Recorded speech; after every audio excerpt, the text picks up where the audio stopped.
Last hour of the week, also close to the weekend on the End of the World show. It's the Elias Macko show, but we've got full coverage of the end of the world. Of course, the eclipse, the total eclipse is coming on Monday, and we just had an earthquake that was felt everywhere. I mean, from New Jersey, apparently it was centered in New Jersey. They felt it in New York and Philadelphia and Washington, and we're getting the reports from you, those of you who felt the same earthquake. We'll take a look at the impending end of the world in just a few moments, but we begin this hour of the show with one of our favorites. Tasha Kheiriddin's on the line, writer, commentator, National Post or Substack and more. Hi, Tasha.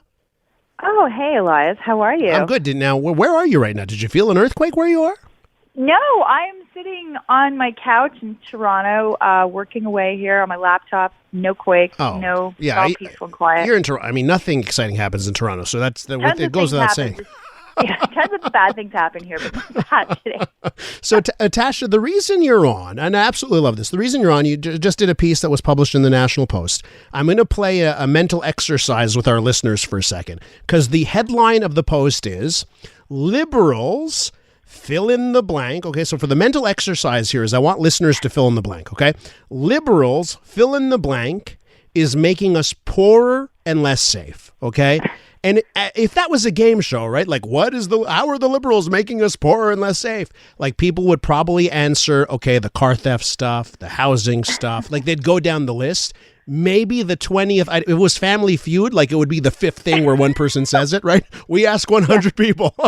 Top 5 answers are on the board, okay? So, Tasha, you're on Family Feud, Elias Macko's edition, and I ask you to fill in the blank there. What is your answer? Okay, my answer this week is Liberals' blind opposition to LNG, as in natural gas, is making us poorer and less safe. I absolutely love it. So the ding goes on the board. Now explain it. How do we get from the liquid natural gas decisions to us being poorer and less safe? Okay, so not too long ago, Greek Prime Minister Kyriakos Mitsotakis told CTV that Greece is interested in purchasing liquefied natural gas from Canada. They're not the first European nation to say that. Germany a couple of years ago, and Japan, not a European nation, but Japan also asked or voiced interest in that because of the war in Ukraine and the issues with supply from Russia. So this was just last week, and this request sort of came again. And Trudeau completely torpedoed the idea via his Minister of Energy, Jonathan Wilkinson, who said, "We are not interested in investing in LNG facilities. That's the role of the private sector. They need to assess the business case and make the investments." This from a government that invests, quote unquote, throws money at industries all over the place, right? But oh no, God help us if they would put money into fossil fuels. Why? Because just last year they came out with an entire policy that is designed to not invest in fossil fuels because they call them literally inefficient fossil fuel subsidies framework, the framework to not invest in these things because they want to get rid of them. They want to phase them out. And so that's our position. Why does this make us less safe and poorer? Well, first of all, we're not, selling our LNG. And secondly, the world needs it right now for geopolitical reasons. This isn't even economics. This is geopolitics. Our allies need our help. We're not ponying up. We're not giving it to them. So we're making the rest of the world less safe as well. So it's 2 strikes again from our dear Prime Minister. So, and let's talk about the environmental aspects here, right? Because there's actually a good environmental case as well that LNG puts us in a better place, short, medium term, if we embrace it on that front as well. So what's the hang up in the newfound Justin Trudeau liberal land? What's the hang up?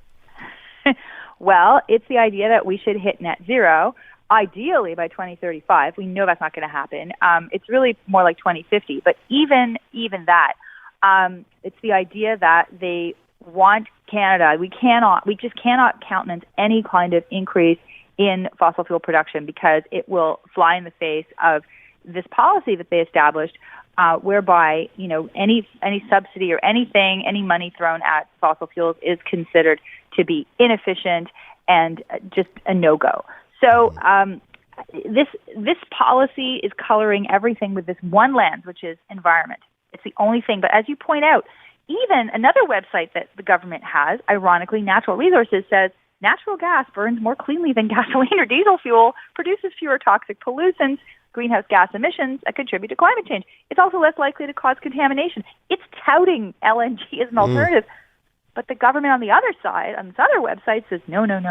So it's a big contradiction because it is a cleaner burning fuel. Is it ideal? No. But is it better? Yes.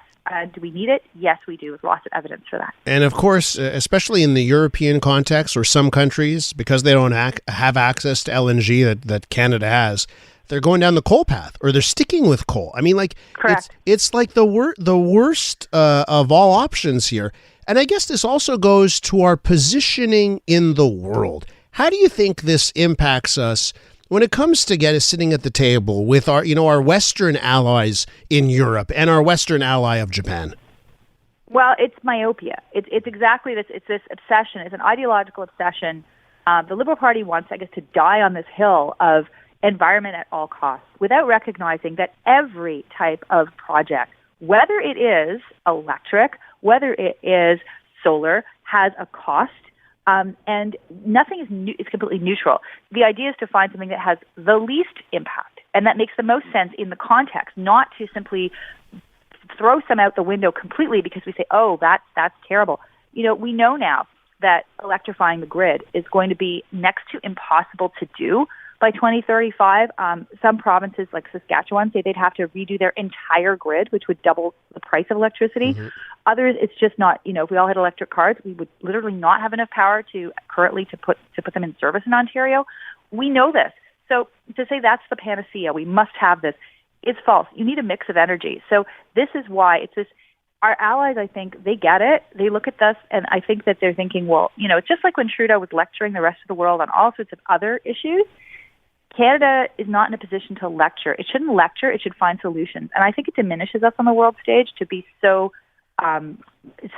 driven by one agenda when the rest of the world obviously needs to be flexible and adjust to reality. And it actually, when you let the market take care of itself, by the way, Tasha, we're going to end up electrifying the network. In Norway, it's 90% of all vehicles now are electric. They're doing fine. 20. Whoa, 20%. No, 90% of new vehicles. 90% of new vehicles sold. I know, but only 20% on the road alive are electric. You know why? Yeah. Because in Norway, what they found was most people who get an electric car, it's their second car. People can't afford electric cars unless you subsidize them, and that subsidy would have to be pretty hefty.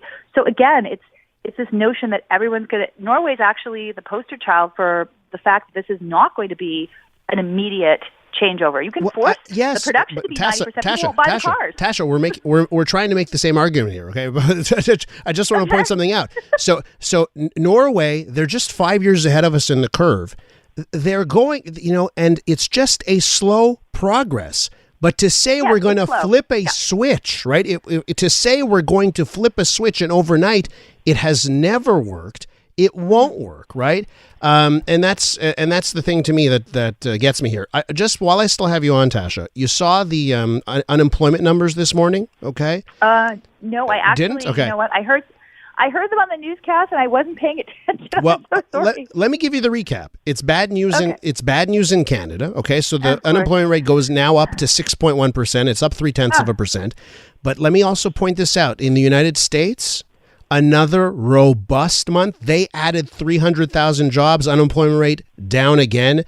The gap between the U.S. and Canada keeps increasing here. And I just want to know if it's making us all poorer there. Do you think these decisions are playing out in that economic indicator like an unemployment rate that we're seeing every month? Well, I think Canada has a productivity problem, which contributes obviously to an unemployment situation, because we are not maximizing the productivity of all the people who are working. Companies are not investing. Investors are not looking at Canada and saying, "Oh, this is a great place to set up a factory or do business," because we are not producing. So what happens is, if you're not going to get economic growth, if you're not going to get investment by businesses, you're not going to create jobs. The public sector is not a job creator. Mm-hmm. It could provide services, which does create employment, but this is not employment that is creating stuff of of tangible value that people will give money back for, that they will buy. At best, it's neutral. Like you buy your license, and that covers the cost of providing the license, but it doesn't make money for anybody.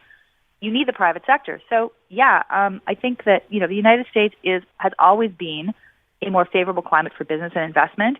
And yes, the messages Canada is sending is that we're not taking this seriously. We're preoccupied with all sorts of other stuff, but we're not taking seriously the fact that we need to get more investment in this country if we're going to create those jobs. Tasha, what are you doing on Eclipse Monday? You have a plan? I don't care. You know what, Elias? I've seen an eclipse. I was in Florida the last time there was an eclipse. Oh, yeah, 2017? Exactly, and we avoided it studiously because, small children will look at the sun and do stupid things. It's a natural phenomenon. It's great, but I am going to be working and not really paying attention to it. Is that wrong? I don't know. Tasha Buzzkill Kheiriddin right there to wrap up the first segment on this hour of the show. Tasha, still love you. It's all good. Don't worry about it. Thanks, Elias. Don't hurt your eyes. Go read Tasha's latest in the National Post. It's called Liberals' Blind Opposition to LNG is Making Us Poorer and Less Safe.